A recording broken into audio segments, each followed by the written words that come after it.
اس کا چہرہ دمک رہا تھا اور وہ کھلی کھلی تازہ دم لگ رہی تھی۔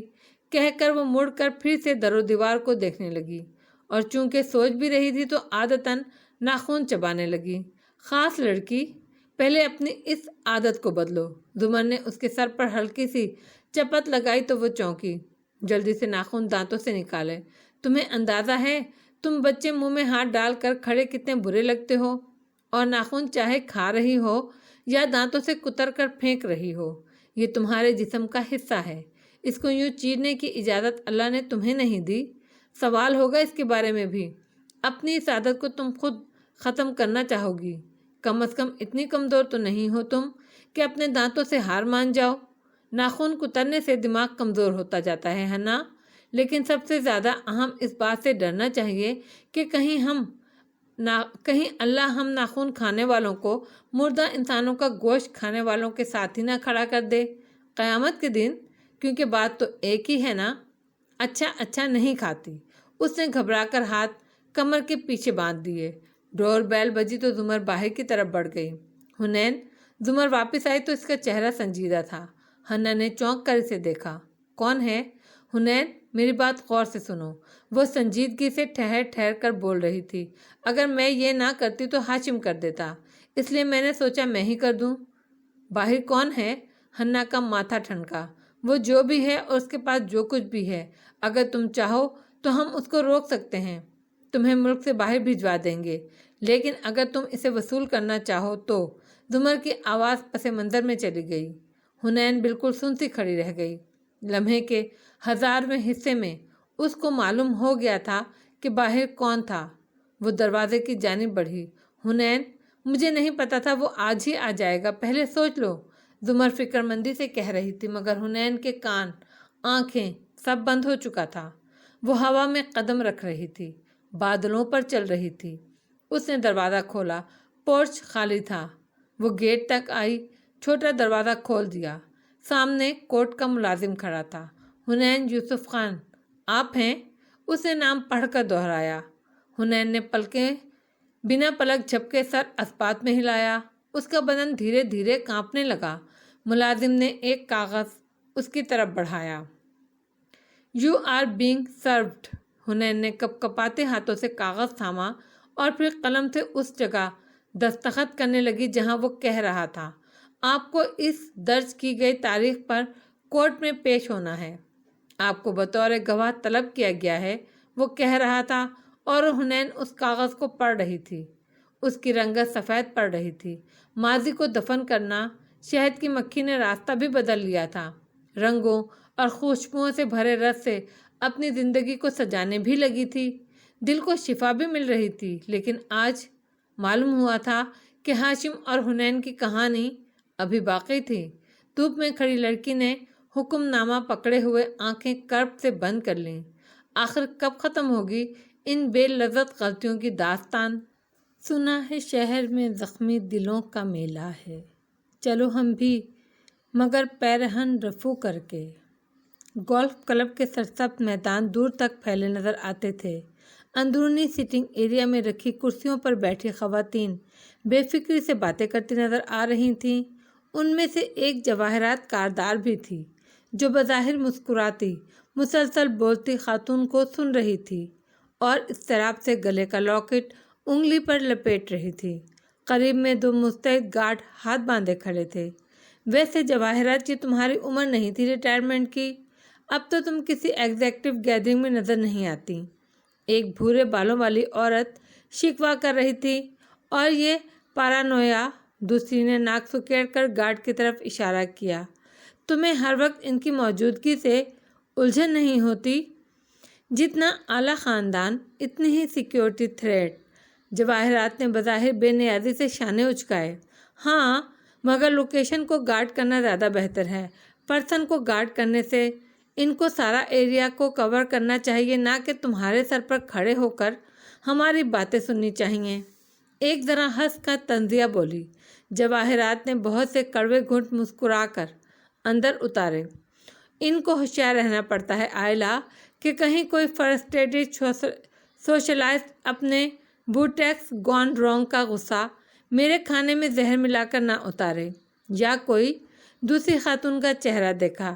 زیادہ فرسٹریٹڈ ایجنگ عورت اپنے شوہر کے اس کے فائنینشیل ایڈوائزر سے چلتے افیئر سے تنگ آ کر مجھے نقصان پہنچانے کی کوشش نہ کرے۔ پیرانویا، سیکیورٹی تھریٹ۔ مسکرا کر اس نے گلاس اٹھایا اور چیئرز کسی انداز میں اوپر لہرایا، مگر دونوں متعلقہ خواتین کے چہرے سیاہ پڑ چکے تھے۔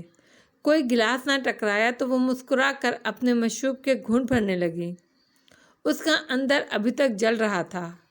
ان سے دور قصر کاردار میں ہاشم اپنے اسٹڈی میں بیٹھا تھا، گھر کے کپڑوں میں ملبوس، شرٹ کی آستین اوپر چڑھائے۔ وہ گہری سوچ میں گم لگتا تھا۔ 2 انگلیوں کے درمیان سگریٹ دبا ہوا تھا جسے وہ ہولے ہولے ایش ٹرے پر جھٹک رہا تھا۔ اس کی آنکھیں اداس تھیں اور جیسے دور کہیں قید ہو چکی تھیں۔ چہرے پر عجیب مردنی چھائی تھی۔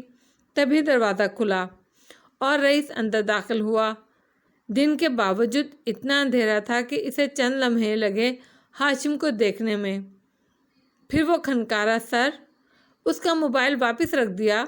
وہ بھاری کھوئی کھوئی سی آواز میں بولا تھا۔ اس کے چہرے کے سامنے دھوئیں کے مرغولے رقص کرتے اڑ رہے تھے۔ جی سر، کیا فارس غازی کا نام جنوری اور فروری میں سری لنکا کا سفر کرنے والوں کے نام میں شامل ہے؟ نہیں سر، اس کی سفری دستاویزات کہیں بھی موجود نہیں۔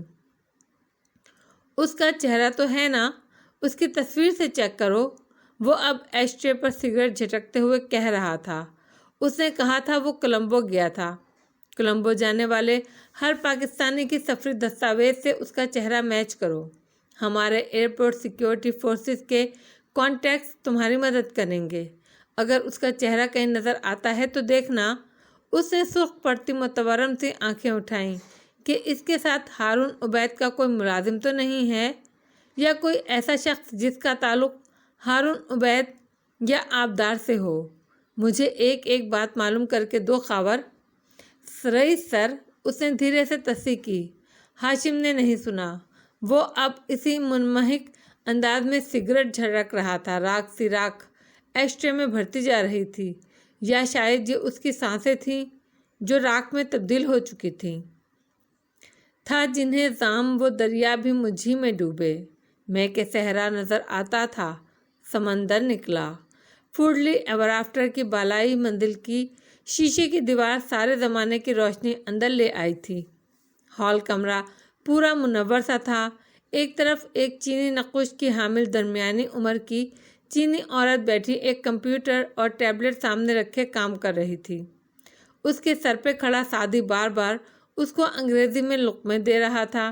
نہیں، یوں نہیں، کمان کی طرح آئی بروز بناؤ، ہاں اس طرح، اور ناک ذرا۔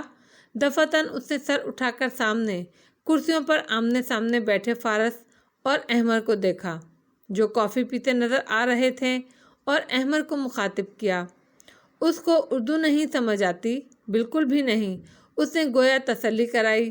سعدی سر ہلا کر اس کی اسکرین کو دیکھنے لگا۔ وہ بار بار کوشش کے جاب پر دوبارہ اپوائنٹ نہیں کیا جا رہا تھا۔ 2 دفعہ جوائننگ کروا کر اسے گھر واپس بھیج دیا گیا تھا۔ سرکاری رکاوٹوں کا بہانہ۔ ادھر احمد سفید ٹی شرٹ پہنے، سر پر الٹی پی کیپ رکھے عام دنوں سے مختلف لگ رہا تھا۔ فارس نے کافی کا گھونٹ بھرتے ہوئے بغور اسے دیکھا۔ تمہاری مالکن تمہیں اس حلیے میں برداشت کر لیتی ہے، اور ان کو تمہیں یوں دیکھ کر فلو نہیں ہوتا؟ مسکراہٹ دبائے کہتا سعدی فارس کے ساتھ کرسی کھینچ کر بیٹھا۔ اب وہ دونوں ساتھ تھے اور احمر ان کے مقابل چینی عورت لا تعلق سے اپنا کام کر رہی تھی۔ احمر کھنکارا، مگ نیچے کیا۔